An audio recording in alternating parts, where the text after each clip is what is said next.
Episode 9. Oh my gosh. Welcome to episode 9 of Who Is Music. Number 9 is fine. It's gonna age on you. Like some wine, believe that. Cause this is a classic right here. This is a classic. This for all the fatbacks out there. For all you bitches sitting at home with your pants unbuttoned. Because they starting to get a little too tight on you. Let your gut out. All you kids out there who's wearing 3630 Husky, this is for you. Oh shit, man, he's talking about himself. He was one of them young niggas who wore 3630 Husky. How is your waist bigger than your leg length, nigga? And by 6 inches? Stop eating. Get outside. Touch some grass. Eat some grass, nigga.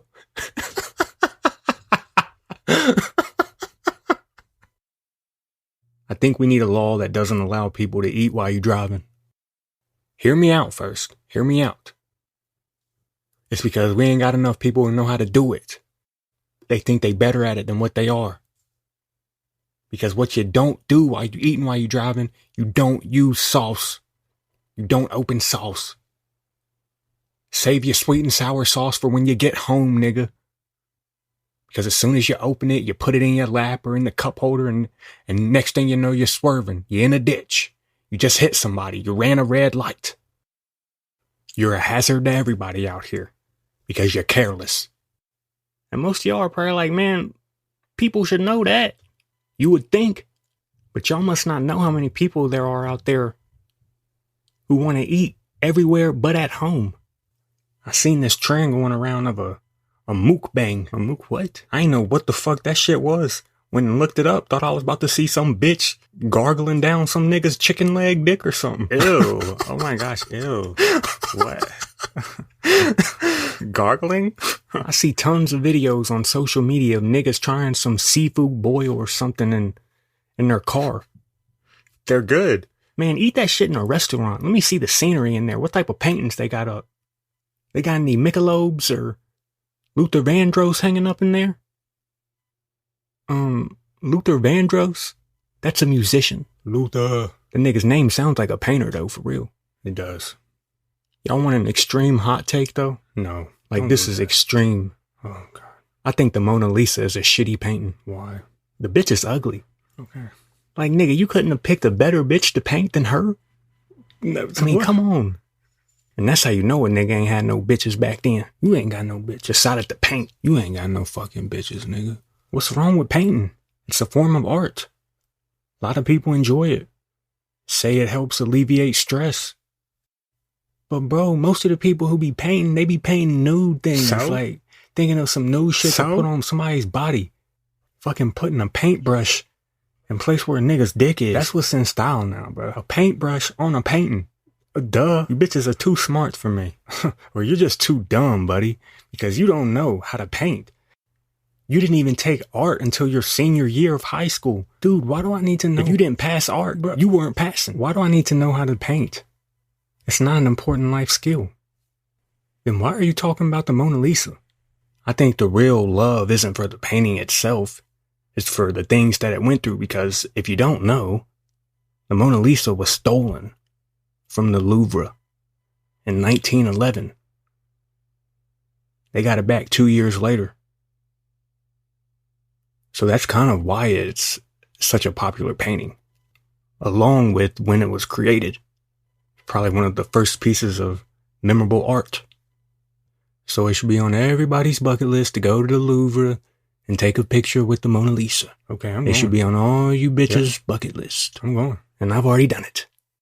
And I don't remember exactly, like, so what had happened when I went to go to the Louvre. What? Then why talk about it? But I know that they had like student discounts. I don't remember if I got in for free, if I just paid like a little €5 or something. Fact checked him on this. But man, student discounts are the plug. And if you don't want to go to university, just sign up. Just get you an email from them. It'll become useful one day. Because some places, like, they be offering student discounts and they be saying, like, yeah, you need to be a current student. And you just give them your university email and you can pretty much fool the system. Some of them. And in some places, you're probably going to have to ask your current university friend for that verification code. You ain't getting my code, bro. Been there, done that. Cheat the system. Don't let it cheat you. Okay. Cheat sheet rule number 1. You cheat the system. That's my motto towards most things. Me too, man. Including debt. Fuck. I remember when I got my first credit card. Niggas ain't have no clue what the fuck they were getting into. There we go. But niggas needed some money. Yeah, hell yeah. Still do. Needed some shoes. Yeah. Needed tickets to the Virginia Tech football game. I needed an outfit strictly to wear to the Virginia Tech football game. Orange hoodie, maroon shoes. Well, actually, let me get the orange and maroon hoodie. I'll pay for it later. Put it on my card. Run it up.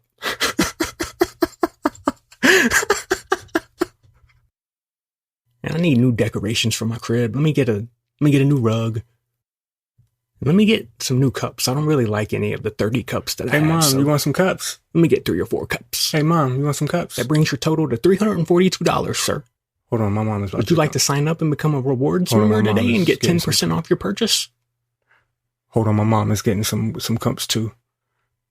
She said she's going to be right over here. So, oh my gosh, why would he get in line if he was not ready to pay? Yeah, that's a lot of cups you got there, sir. Yeah, well, you know what they say. You never have enough cups. So I thought I was signing up for something today. What was that? Something you said about 15, 20% off? Huh? No, sir, it was 10. But our system isn't allowing any transactions to sign people up right now, so. Oh, okay, well. Let me just swipe my card then. Oh my gosh, he has a MasterCard. He must be so poor. Oh my gosh. But I remember when I got my first card, I ain't know that, like, the credit card companies were going to do no verification at all. And I mean, you know how niggas are. We lie about everything. So of course we lied about our annual income. I'm fucking 18. Fucking working at Lowe's. Making $15 an hour.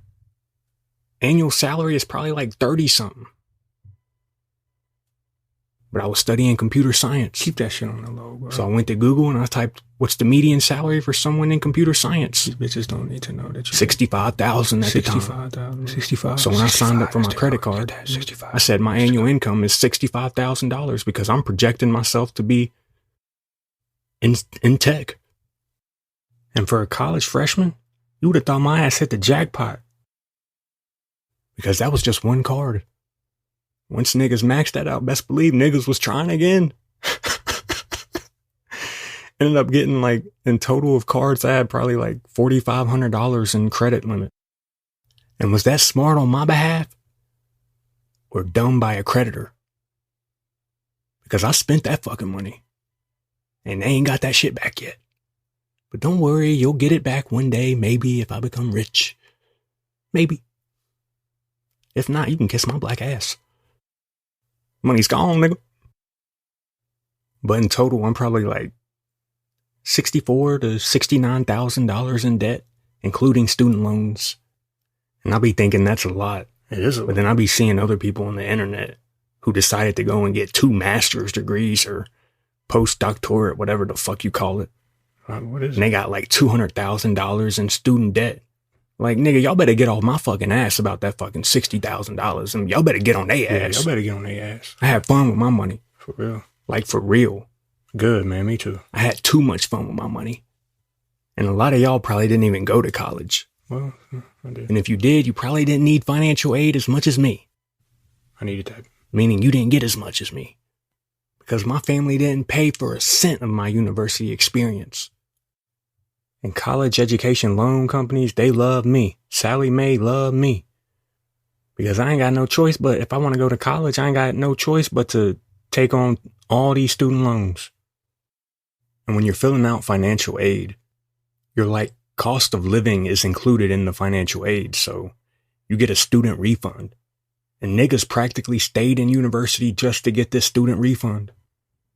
checks was huge. Huge, boy. And I'm you telling got you. one per semester. I got one too, but.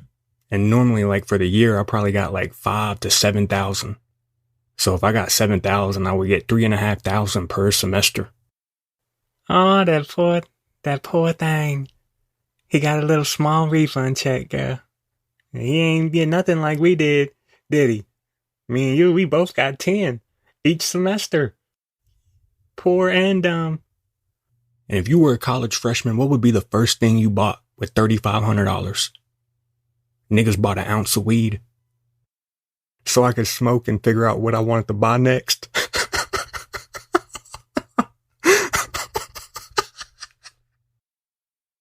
Hey, Mom, I found this new podcast by this person named Who Is He? He's giving out financial advice. Don't listen to that nigga, son. He's in debt. But really, that 60,000 ain't a lot. See, there I go again, rounding down. This shit is closer to 69,000, 70,000. But since it got a 6 in it, I'm gonna just say 60. Compared to like, there's like people who didn't go to school who are like millionaires who live such luxurious lifestyles that they have no choice but to go into debt. So they're indebted to like millions. Getting their checks garnished and shit. That ain't never happened to me. I ain't that damn bad. Because when I had my credit card, you guys, like, I paid the full balance every month. Until I couldn't. And I was able to pay the full balance because I was working some. And a lot of the money that I used on my credit cards, I would buy shoes and clothes and just resell them. I told you guys, like, I was big into sneakers and fashion, and I would like just flip like 3 or 4 pairs of shoes, come up with like $300 profit, start over next month. The most profitable clothing that you could buy at the time was Supreme. Niggas was paying crazy prices on resale for it. Hoodies, t-shirts. And Supreme, like, that's so crazy that simple logo just saying Supreme has such like brand recognition culturally. And the things that always had the highest prices in terms of resale were when they changed the color of the square in the background. Rectangle. Because, you know, Supreme, their main thing is they have the red background and the white font. So if the background was like green or blue, those shits would go crazy back in the day.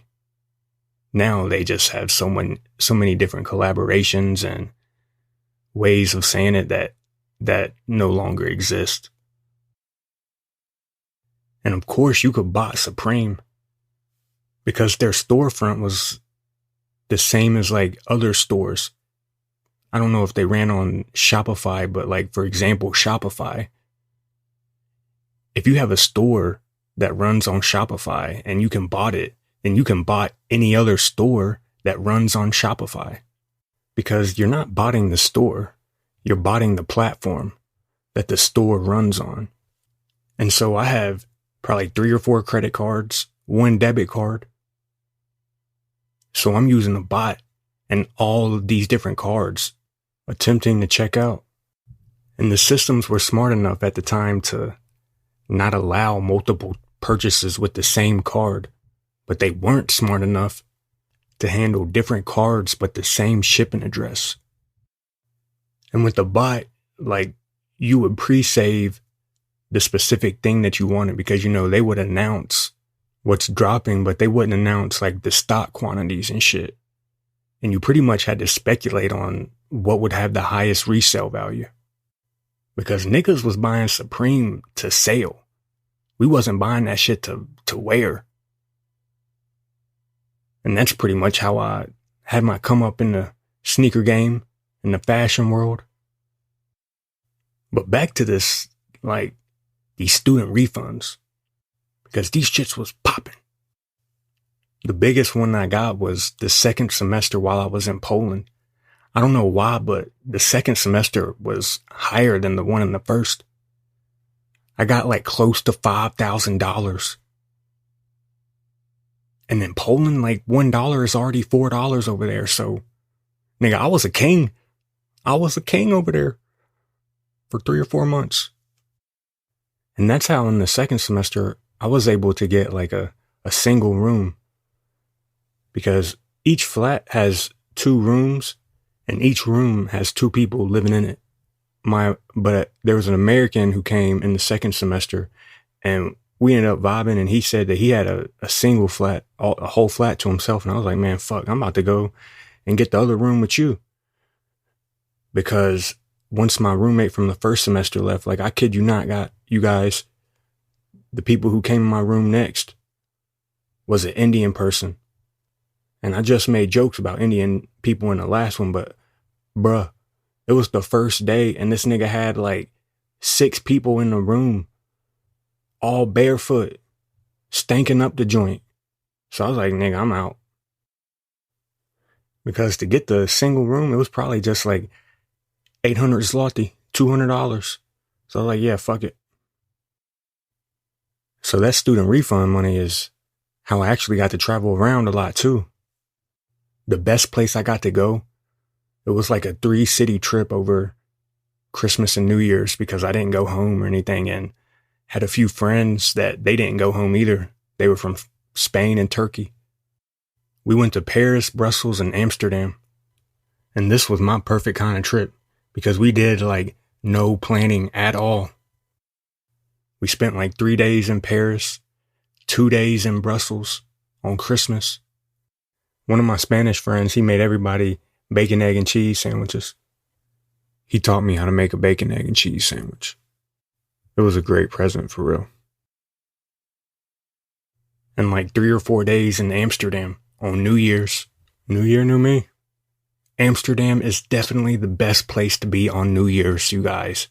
It was fucking incredible. I second that. And I'm with Europeans, and you know, like, for New Year's, they want to be wearing like dress shirts and real nice things. Want to be fly. Normally on New Year's, you know, niggas are swagged out. I'm swagged. Fucking Jordans. Out. Yeah. T-shirts with some crazy design or something. It was New Year's Day, and I seen what like all my friends was wearing, and I was like, man, fuck. I gotta go to the store and buy something. I dropped $200 in that store. Some niggas went to the store, spent like $200 on clothes there. Yep. I did. And this is Amsterdam. Like, I bought an all-black hoodie. One of the biggest cities in Europe. This shit is fucking deep on New Year's. And a nice shirt too, obviously. We're all walking around, and do you think we walk in or on shoes? Everyone's lighting off fireworks and shit. And there, if you've been, you know that like you're fucked up. In the main part, the streets are like alleys. They're kind of they're small. Man, so someone tried to hit me on a bike there. Honking at me on a bike, man. Are you crazy? Are you stupid? Do you know who I am? Do you know? Because I'm about to show you. Do you know who I am, nigga? Because you don't honk on me on no motherfucking bike. Honk me. Disrespect me like that, nigga. Bonk with me. A green horn on your bike, nigga? I'm going to stomp you. I will get out of line right now, nigga. Out of line. Honk at me again, honk. Yeah, that's why your stupid ass drove off. Yeah. You right. You seen who you was fucking with. Yeah. And of course, you know, like, niggas are mingling in there with the shawties. Rolling Dutches and getting down. Asking shawties if they ever been to America. If they say no, ask them, do they want to go? And then they ask me, where are you from? I'm from Virginia. Where is it at? I thought you would be from New York. That's probably the biggest misconception that Europeans have about whenever they meet an American. They just assume everyone is from fucking New York. But the most memorable thing about the whole Amsterdam trip was when we finally got to take some shrooms. And that was my first time taking shrooms, you guys. I fucking loved it. Damn, this shit was an amazing experience. It's been the only time where I literally like just fell to the floor laughing because I could not stop laughing. And I don't even remember like what I was laughing at. It probably wasn't even particularly that funny, but I literally fell on the floor and was rolling around, just dying laughing at what one of my friends had said. And when we were staying at this place, because we ended up staying at 2 separate places in Amsterdam. We didn't do it by choice. We just got to like the first place, and we were like so far out of the city. We were like, man, we need to get closer, because anytime we wanted to do shit, we had to wait or get on the bus or the train for like 40 minutes. So, but the first night while we were there, we stayed in this little hostel, and the bathroom there is like a box. Like there's no windows or anything in there. So when you go in there, it's pitch black. Boo. Sounds like a good idea to go in there in the pitch black on shrooms, right? Wrong. Because at this time, one of my friends, he had like pink eye. So his eye was like real fucked up. And we decided to go into the bathroom together in the pitch black. And we were like, yeah, look at me and see if you can see anything. And you could see the person on shrooms. But since he had this pink eye, I swear I seen the devil in this dude. And it was like what the fuck am I doing right now? And then I started tripping out. But then eventually I got over it. But I mean, I could see like why mentally I would have thought that I seen the devil in him, because the dude was not particularly a good person. He was a great friend, but he was not like a very good person. He was someone who like always smoking, always drinking. And, you know, when I was smoking over there, I was smoking with them and we weren't really doing shit. We was just chilling and kind of was missing out on a lot of the experience of it all. And I say like he wasn't a good person because some of the stories that he had told me, like shit that he'd done, and he told me like, yeah, I'm not a good person. But he had told me this one story about, it was Mother's Day. And when I told you like he's a drunk, like he be drinking, like that is not doing it justice. The motherfucker was a drunk, always fucking drinking. And he had told me like one day on Mother's Day, he got drunk and went to go to his girlfriend's house, or was coming back from his girlfriend's house, and ended up wrecking his mom's car. And then he called his mom and he was like still drunk as fuck. And he was like, hey mom, happy Mother's Day. I just wrecked the car. I was like, man, you fucking stupid. They were from the Canary Islands. Las Palmas. Whoa, whoa. And, you know, I'm from the country, so everybody here like to go fishing. And they be posting what they catch, the little 15-pound trouts or whatever you catch. But these guys, they were from the islands, and they would be going out fishing and shit too. And they showed me photos of some of the things that they had caught. And I was like, damn, y'all are shitting on everybody at home. Motherfucker was showing me pictures of some marlins that he had caught. Huge marlins. I was like, dude, how? How did you do that? And they taught me like a game that I took back home with me. A drinking game. It's called Buffalo. We probably have some variation of it here. Fuck the Bills. In different places, but I hadn't played it or had heard of it at the time. But pretty much like when you got a group of people who's all drinking, just like pre-gaming or whatever, we're playing Buffalo. And that is like, you have to always drink your drink with your opposite hand. You're non-dominant. And if anyone sees you take a sip of your drink with your dominant hand and they call Buffalo, you got to chug it. Chug. The best thing was when you were being low key and you just looking around the room trying to catch somebody, and then you make eye contact with somebody who's also trying to do the same. You see that nigga? And so y'all like give him a little head nod to the person that you trying to catch, and you know who is about to see that nigga too. Fuck up and get buffaloed. You about to get him. Because as soon as motherfuckers put their lips on the lid and take a swig, motherfuckers like Buffalo. Yeah. And you can imagine, got your ass there, the longer you've been drinking, the more lax you're gonna become with your drinks. So you would think it'd be pretty easy, but it mainly is like the more you fucked up you get, the harder it's going to be to maintain. Especially doing this shit with the Spanish people. Because you guys, I promise you, there is not a single group of people or a single country that goes out later than people in Spain. These niggas don't even go out to the club until like 3 o'clock. Nigga, I'm back in bed at that time. But I mean, most clubs in Poland close at probably 4 or 5. Well, 4 mainly. So when I'm going out with them, we would always go out at like 2:30, 3, spend an hour in the club, make a little pit stop at Chupito. Chupito was like After you pregame and you're getting ready to go out, Chupito is the place where you go and pregame a little more, but with shots. With Chupito. Because it's the 5 zloty shot bar. So $1.25. That's a coin. Go there and get a shot. You're getting a shot tonight. They probably had like 100 different ones to try. I wanted to try them all, but I didn't. When you're with a group, they always wanted you to do like the most difficult one where they like spray some shit on it, make some fire, spray some like absinthe on it after the fire. And then like once it's going down, it's like hot and it's hard to swallow. It's a hard experience, hard to do. But people always trying to get you to do that shit whenever you go there with a group of people. But fun times going to Chupito, man. Love it. All right, let's get back to the jokes, man. I ain't come here to hear about some shit about some Chupito. Where them jokes at, nigga? People said you was funny. I laughed probably 2 times so far. I need some more funny shit. Well, these jokes write themselves, especially when you got a brother like Bubbles. There's something wrong with that nigga. Sorry, Bubbles, but there's something wrong with you. Because you talk about a careless motherfucker. That's him. Don't care about none of the shit he got. Do you, Bubbles? Man, you should see this nigga's shoes. Do you see him? He treats his shoes like slippers. Do you see his shoes? And I'm not talking about, the kind of your shoes, Bubbles. Nobody has heard of a company named Avalanche who makes shoes.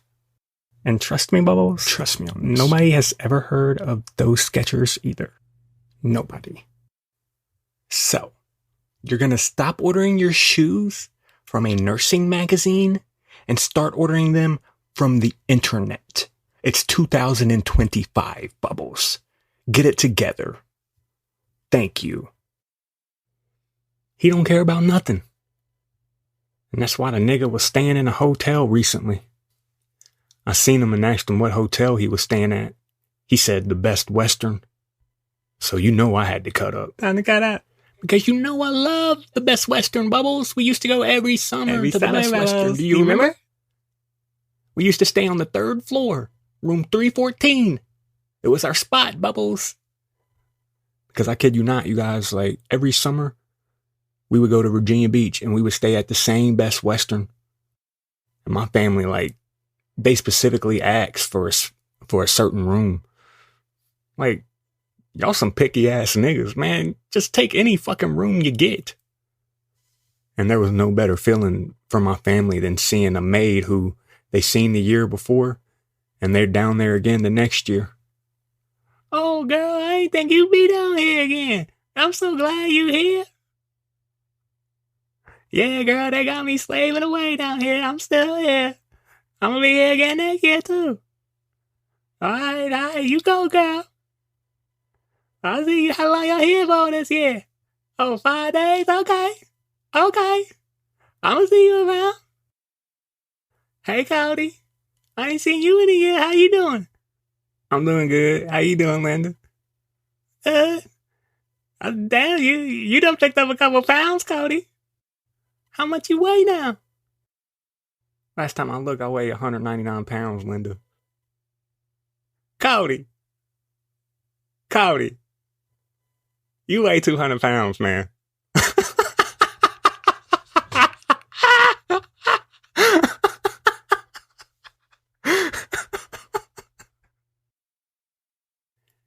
You know, the breakfast buffet is running from 6 to 8 this year. What time you gonna go, Cody? Yeah, Lynn, I'm gonna try to go. I'm gonna be there at 6:15 and I'm gonna go back, get a little nap in, and then I'm gonna come back probably like 7:45, get a couple more pancakes. You know me. Yeah, that's why I like you, Cody. You smart. You smart like that, Cody.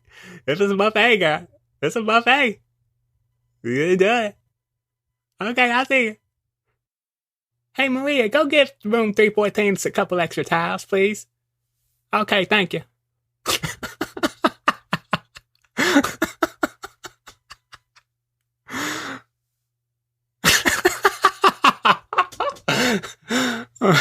Oh, shit. It was always a good idea to have a good relationship with your maids because you don't know what could get stolen. And luckily, I never got anything stolen. Well, what you steal then, nigga? because we know how your ass is. Plus you at the beach, far from home. Prime time to steal. Actually never stole anything from the beach, to be honest, that I can remember. So go ahead and give me a gold star for that.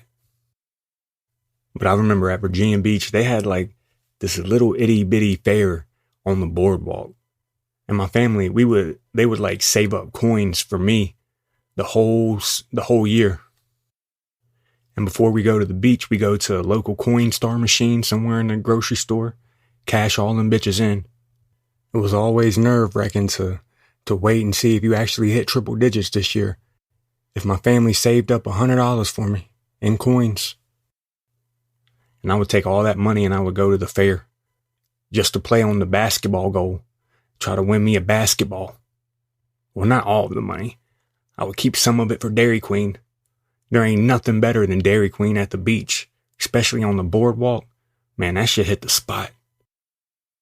I ain't been back to Virginia Beach though since Something in the Water, the music festival, hosted by Pharrell. It was the very first one, and it was actually on the beach, like on the boardwalk and shit. And it was a weekend event, Friday, Saturday, and Sunday. I went down with a friend because he had family who stayed in like somewhere in the 757, and we stayed at their place, and then every day we just drove over there. His mom dropped us off. And it was a real live event outside of just the festival because, you know, Pharrell is affiliated heavy with Adidas. So they had lots of Adidas stuff, lots of basketball events. They had some NBA players who came and like was on the basketball court there just shooting. Like they had 3-point contests and whatever, win prizes. Some could even win some human race NMDs. I didn't. But luckily, like, I met these group of bitches and this gay dude who was with them, and they were from Philly. And I ended up vibing super hard with this redhead girl. Super bad. And they had Molly. And them generous people gave me one. So best believe, man, I had the time of my life with them bitches and that nigga. And after the festival was over, my phone's dead, so I'm like, fuck, I need to call my ride, tell them to come pick me up. I ain't got nowhere to charge it. I ain't even got no fucking charger. So they let me come with them back to their hotel so I could charge my phone up and be like, hey, I'll meet you here. And this shit was like 2 hours after the festival was over. Like my friend's family was pissed because it's probably like 2-3 o'clock in the morning now. Next day, did it all again. Best believe I had to meet up with them bitches again. I was trying to cuff that one. Nothing ever panned out. It's hard for a long distance relationship to work. But this is a good segue into tying it back to unnecessary purchases. Because on Sunday, it actually rained. Yep, it's raining again. And at the time, I had the most expensive purchase I ever made individually on me. When it rains, it pours. Had a pair of Dior sunglasses. Dior. I got them while I was in Europe. Dior. I went to Dusseldorf in Germany. Dior. And I had done a little research and I was like, man, I got some extra money. I want to get something designer. But hold on, nigga, you ain't got that much money. So what can I get with the little $500 I got? Where my Dior's on? I'm trying to get some sunglasses. So I was looking at them. I was like, okay, yeah, these are fire. They were like sunglasses that were like reflective. So when you're looking at them, it's practically like you're looking at a mirror from someone else's viewpoint. So you can't see me. You can only see the reflection of yourself. And I ended up paying, I think like $425 for them. I remember when I had told Poland how much I paid for them. She damn near passed out. She couldn't believe it. She was like, why the fuck would you ever pay that much money for some sunglasses? I was like, I really don't know, but these shits are fire, right? Yeah, they are pretty cool. But on Sunday, when it starts raining, it's just like an all of a sudden downpour. And, you know, motherfuckers are sprinting into a hotel trying to get inside. And I had my sunglasses like tucked in my shirt. And while I was running, they fell off. And I didn't realize till I got inside. And I was like, oh, fuck, where's my sunglasses at? So I had to go back out there and search for them in the rain. And by the grace of God, like, I ended up finding them. They were beside a fire hydrant. I don't know. I don't even remember passing the fire hydrant, but motherfuckers found them. That's such a heartwarming story. Reunited with his sunglasses and he has them today. Nope. Where my sunglasses at? Bubbles, have you seen my sunglasses? I'm looking everywhere for them, Bubbles. You know these are my Dior sunglasses. You know I love these things. Come on, Bubbles, stop playing with me. Did you take them or not? You lost them. You lost my Dior sunglasses, Bubbles. You owe me $500, Bubbles. But I want to talk about my voice and how it is the way it is, because you can notice that my voice is very flexible, meaning that it has different tones and whatever. Like, I consider myself a voice actor. So I have to be able to construct it in how you think a character would sound. And I owe the most respect to, like, the flexibility of my voice to one character in one movie, because it drastically shaped how deep it can get. Because that's what it is with me. It's like my voice is deeper than most people, along with being able to go into high-pitched things. When I seen The Dark Knight, the Joker in that movie changed a lot of things, and not just for myself, but like the actual industry, because he was so phenomenal in that movie. Heath Ledger, one of the greatest actors ever. And he died at such a young age, you guys. Rest in peace, man, because you were phenomenal at the art that you did and the roles that you played. And the worst thing about his passing was that he had passed away before the movie had even came out. So he didn't even get to receive a lot of the recognition that his performance had garnered or the rewards he received. I had many repetitions of me just looking in the mirror saying, "Let's put a smile on that face. Let's put a smile on that face." And I would genuinely do that over and over, like trying to convey each one and getting more aggressive. I wanted to do it better than he did in the movie as a 12 or 13-year-old. So I just kept saying that shit over and over. Then I would add more phrases into it, expand on sentences, so I could sound like that for longer periods of time. And if you're wondering, that was really my voice that you just heard doing that shit. That's how close I am to sounding like him. But in general, outside of just the Joker, the movie The Dark Knight was such a great movie just from the beginning scene, from them robbing the bank and him holding that mask and making you think that he's just one of the other regular criminals who are partaking in the bank heist, and having the members who are part of his team like kill each other off, making them think that they're going to get more money, but not realizing that the other people on the mission are just going to kill them. And the main thing that I take away from the whole scene is that if you're not the boss, you're just a pawn, part of someone else's plan. And you can use that same philosophy in terms of practically everything today, especially industries like with entertainment, music, record labels. If you're not the label, you're just a pawn. And once upon a time, at a pawn shop, I know a nigga who pawned a $200 gold chain, got $20 for it. I told him I would have gave him $25. Nigga went back to the pawn shop asking if he could get it back. They said, "Nigga, no. This is a pawn shop. That chain gone already, nigga." Well, I'm just curious, how much did y'all sell that chain for? If we being honest, nigga, we sold that shit for 4 bands. 4 bands? Nigga, give me the money. Security, get homeless Dave out of here. Nigga stank.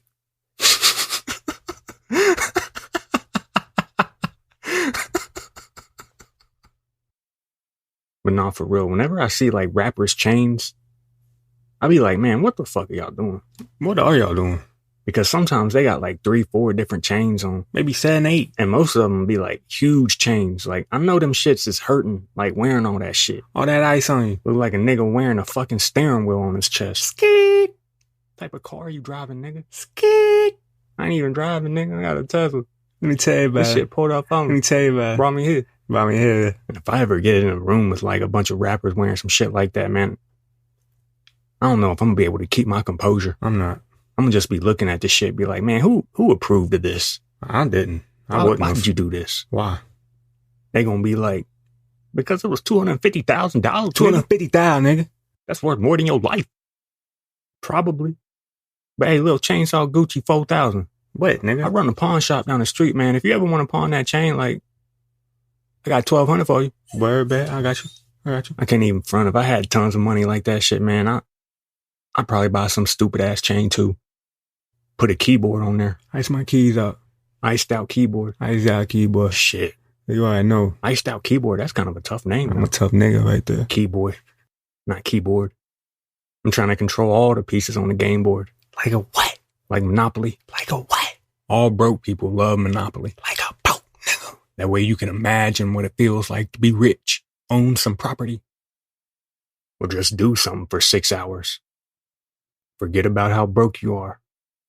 Monopoly games are the longest fucking games. Half the time niggas quit halfway through it.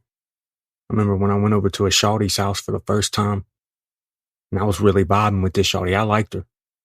We ain't even talk about like staying the night or anything, but you know, I'm preparing that, yeah, I'm gonna try to stay the night tonight.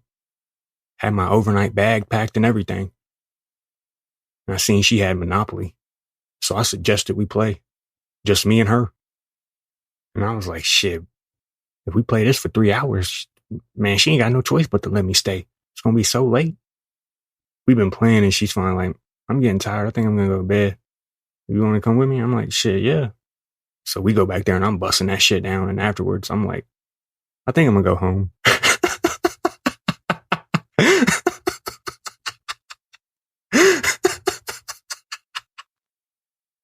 Be honest, fellas. How many times have you hooked up with a shawty and you skated afterwards?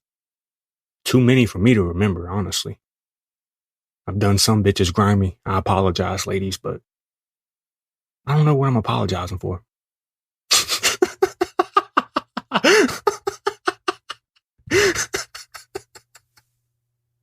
Man, that's rude. Do some bitch like that, man. Is it though? No.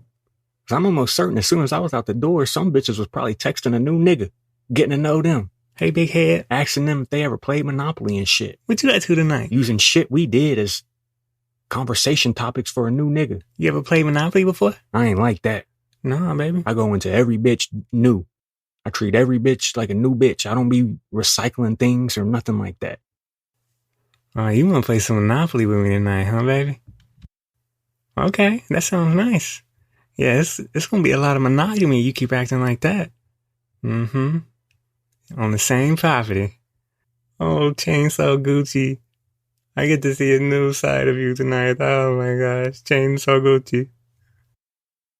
I do remember the slickest thing I ever pulled on a bitch though in her inbox. I sent her a voice message. This was the type of bitch who just left me on red. Like I sent like 3 or 4 messages and then finally a voice message. Not consecutively or in like the same day or anything. It was probably like over a week. And then finally I sent her a message. I was like, I've never been to therapy, but your inbox could be my therapist. Because I really need to vent right now because I got a crush on this one shawty named Penny. But she been ignoring me. I don't think she liked me. Like, I done sent like 8 messages and she ain't responded. So I don't know what I should do. Should I just give it up or like tell her I love her? Like, I don't know what I should do. So any advice right now would be great, therapist. She finally responded back and said, sorry, I suck at responding. I put in all this work to get a response and that was the response I got. So what you think I said? What else you suck at? But pay up, bitch. Because you just landed on New York Avenue. And that's mine. Aw, shit. I just landed in jail. Do I have to go? Or can I just visit somebody I know? You just landed on there, buddy. You don't have to actually go to jail. Sweet. So next roll, I'm going down to the railroad. Don't do it. Don't do it. Don't start talking about the Underground Railroad now. You made it this far. All of the white people enjoyed it. And now you gotta remind them that we were once slaves. Well, I probably wouldn't if I wasn't from Virginia, an actual slave trading state. But I ain't gonna speak too much on about it. Cause Master said he gonna whip me. He said he gonna take my computer away from me. I said, no, Master, no. Don't take my computer away from me. Take my brother. He can't read or write. No, he can't do nothing, Master. Oh man, that was so uncalled for. The nigga said he would trade his computer for his brother. It's really not, though. Cause I'm sure this motherfucker would trade me for a bag of honey buns. Or a pack of honey buns. Whatever 600-calorie treat you can get your black ass hands on. Okay, I'm done. Back to this whole Monopoly spiel. I think variations of Monopoly are probably one of the coolest things that someone could collect. Cause you know how many different versions of Monopoly there is? Fucking tons. Over 1,000. Would be cool to be the world's biggest Monopoly collector. Just collecting unopened boxes of Monopoly. Probably wouldn't be worth as much down the line as what you would want, but it would be cool to say.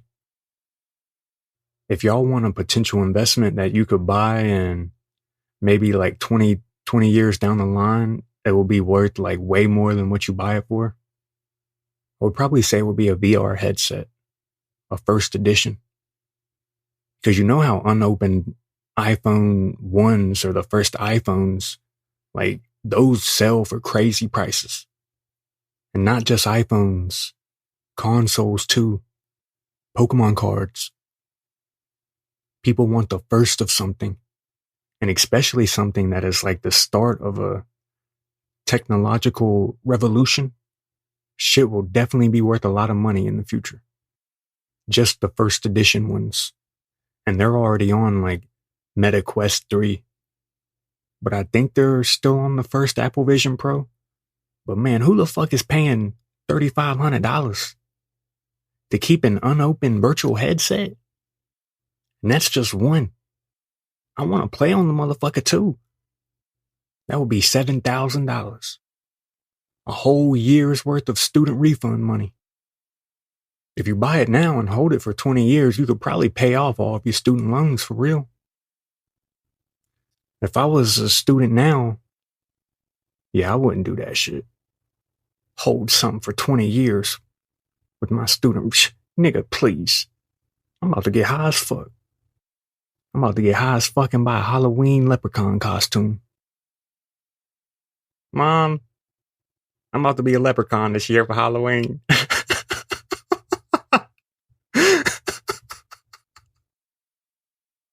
The VR market is so unrealized for its potential.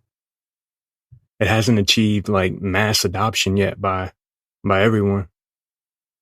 It hasn't even achieved adoption for like regular tech people.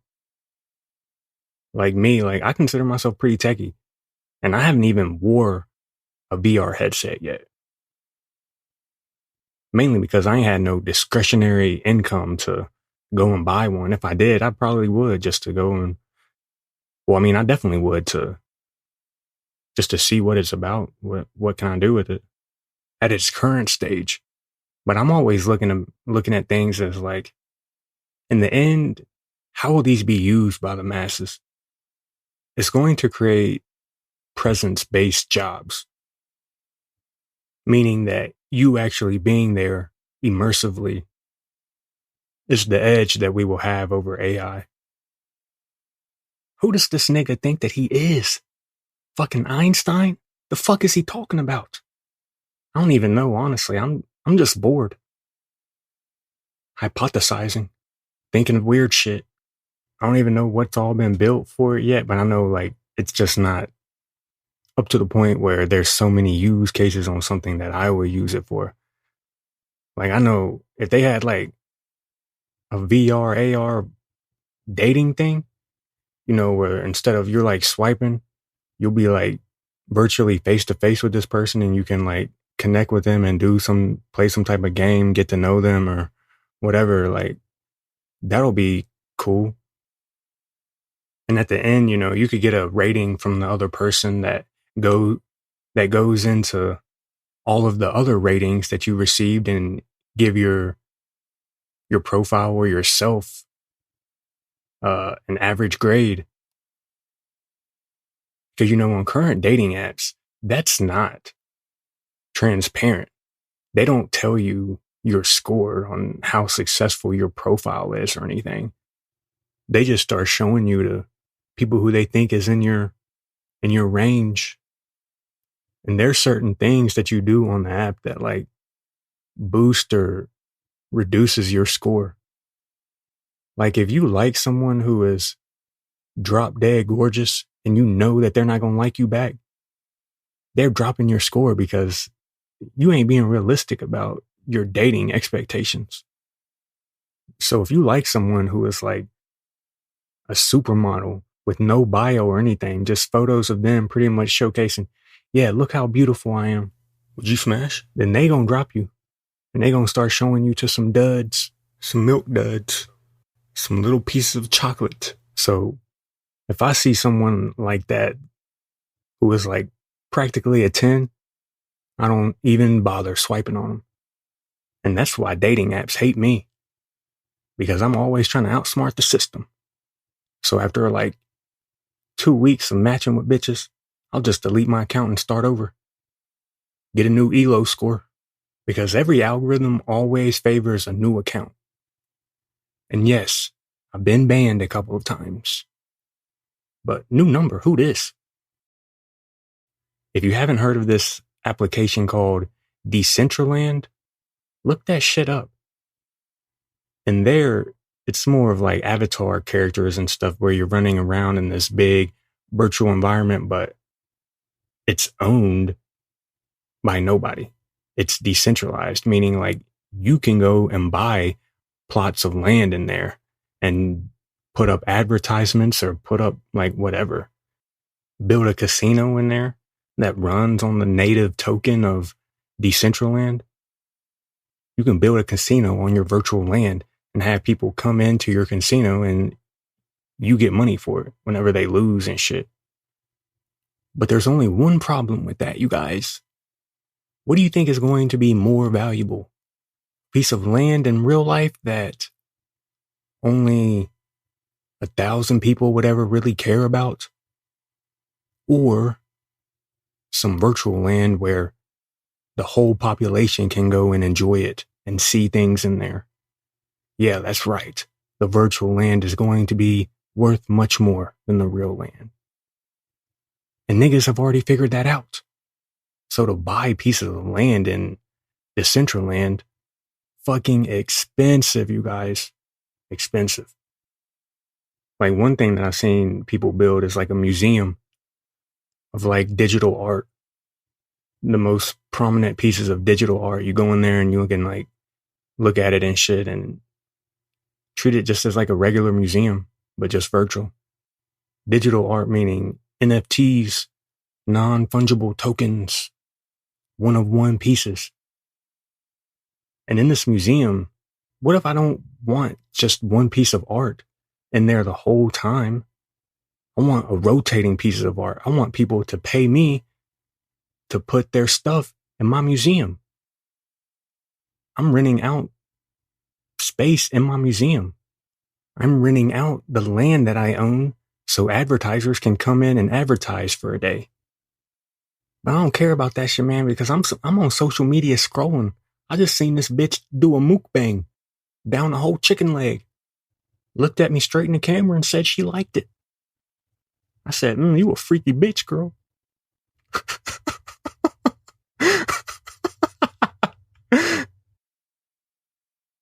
Why the fuck is this podcast name Who Is Music?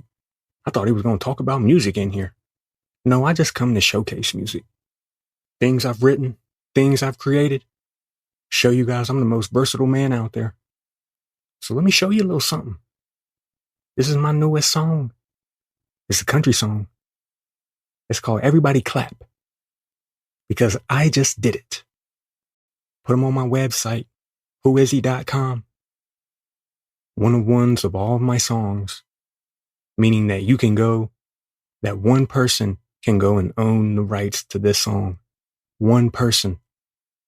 And you can see who bought it, how much they paid for it, who they sold it to, the things you can do with it. But dude, what even are NFTs, bro? Because seriously, it is so fucking late right now and I do not want to hear another story about your fucking picture bears, bro. Or your cool cats. Breaking news, those little cool cats you're talking about were the cool kittens. Because this is the real cat. Cat pussy. The freshest thing on the block. Had all the niggas hollering cat pussy, cat pussy, cat pussy, that pussy, that pussy, that pussy tastes good, don't it? Yeah, my prices just went up exponentially. Because there was this thing going around on Twitter where you could like ask Grok, the AI chatbot that is affiliated with Twitter. You could ask it who was the most famous person to visit your profile and it would tell you. And you guys wouldn't believe who visited mine. Fucking Elon Musk. The richest man in the world. I think he's interested in that fight. If y'all think I'm lying, nigga, go look at it. If I'm lying, Grok is lying. Because that's what Grok said. So yeah, my prices just went up. I ain't no nigga you pay $200 for no feature. I ain't batting an eye unless it start with 100,000. So let me go ahead and play this. I'm going to say a couple things after. Then we'll close it out. Ready, break.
Let's fucking go.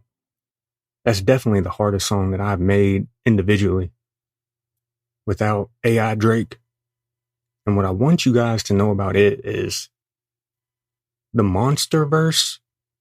That's probably been the part of any song that I've created or written that I spent the most time trying to write. And in my opinion, it's probably the most impressive thing that I've written. I'll read it for you. It's like, I hate that you think that I don't deserve you no more.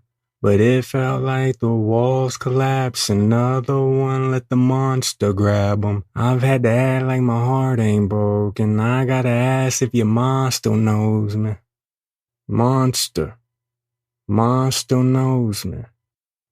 And if you listen to it, it sounds like I'm saying, now I gotta ask if your mom still knows me. But really, I'm just saying, I gotta ask if your mom still knows me. But what really makes the song impressively written is when I'm saying, I want everybody.